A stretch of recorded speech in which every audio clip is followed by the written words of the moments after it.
अनेकांतवाद का सिद्धांत, अनुव्रत सिद्धांत और स्यादवाद सिद्धांत किससे संबंधित है? तो ये जैन धर्म से संबंधित है। जैन के त्रिरत्न सिद्धांत में क्या क्या आते हैं? अंत में सम्यक दर्शन, सम्यक आचरण और सम्यक ज्ञान आते हैं। प्रथम जैन संगीति 300 ईस्वी में पाटलिपुत्र में स्थूलभद्र की अध्यक्षता में की गई।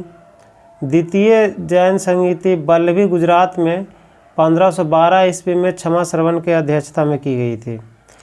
जैन संप्रदाय का विभाजन जो श्वेतांबर और दिगंबर में हुआ, ये स्थूलभद्र श्वेतांबर के संस्थापक थे और भद्रबाहु दिगंबर के संस्थापक थे।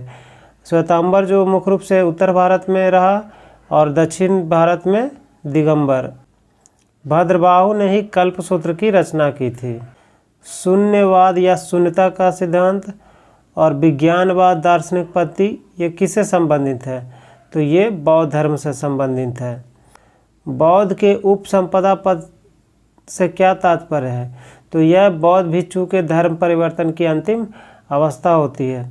बौद्ध धर्म के 4 आर्य सत्य क्या क्या है? दुख, दुख समुदाय, दुख निरोध, दुख निरोधगामिनी प्रतिपदा, ये चारों हैं। बौद्ध धर्म के त्रिरत्न में कौन कौन आते हैं? तो ये बुद्ध, धम्म और संघ आते हैं। त्रिपिटक किससे संबंधित है? तो ये बौद्ध धर्म से संबंधित है। इसके सूत पिटक जो है सबसे बड़ा पिटकों में से है। इसमें बुद्ध के उपदेश एवं संपादों का संकलन है। विनय पिटक यह सबसे छोटा पिटक है। इसमें बौद्ध के संघ के आचार विचार व नियम निषेध का संकलन है। अधिधाम पिटक जो है बुद्ध के आध्यात्मिक व दार्शनिक विचारों का संकलन है। बुद्ध की सर्वाधिक मूर्तियां का निर्माण गंधार शैली में हुआ था, जबकि बुद्ध की प्रथम प्रतिमा का निर्माण जो हुआ था मथुरा कला शैली के अंतर्गत हुआ था। अष्टांगिक मार्ग की संकल्पना किससे संबंधित है? तो यह धर्मचक्र परिवर्तन से संबंधित है। बौद्ध संघ में भिक्षुणी के रूप में स्त्रियों के प्रवेश की अनुमति बुद्ध द्वारा कहाँ दी गई थी? तो ये वैशाली में दी गई थी। नागार्जुन किस बौद्ध संप्रदाय के थे? तो नागार्जुन माध्यमिक संप्रदाय के थे। इन्हें ही शून्यता के सिद्धांत का प्रवर्तक माना जाता है। बोधगया में स्थित बुद्ध के 80 फीट ऊंची प्रतिमा किसके द्वारा निर्मित की गई? तो ये जापानियों द्वारा निर्मित की गई।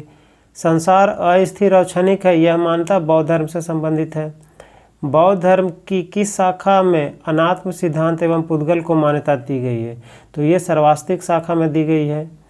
महासांघिकों के अनुसार जीव किससे निर्मित होते हैं? तो महासांघिकों के अनुसार जीव नवधर्म से निर्मित होते हैं। बौद्ध दर्शन के अनुसार कारण एवं कार्य के सिद्धांत को किस प्रकार जाना जाता है? तो ये जाना जाता है प्रतीत समुत्पाद के रूप।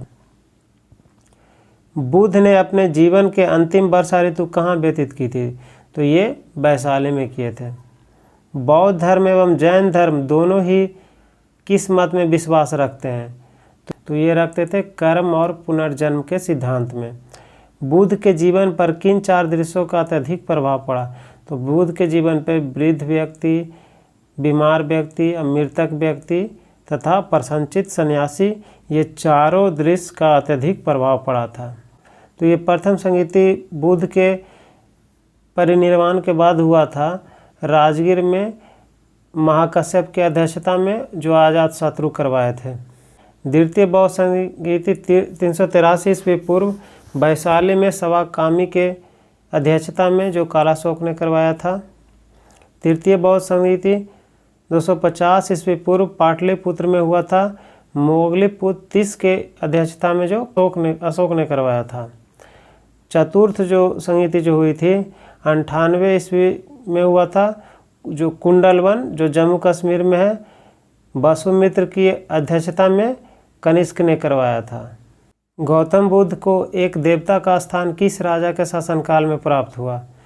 तो ये कनिष्क, क्योंकि बौद्ध धर्म की महायान शाखा औपचारिक रूप से कनिष्क के शासनकाल में ही प्रारंभ की गई थी, जो गौतम बुद्ध के मूर्ति पूजन की शुरुआत किया था। बुद्ध की खड़ी प्रतिमा किस काल में बनाई गई थी? तो बुद्ध की खड़ी प्रतिमा कुषाण काल में बनाई गई थी।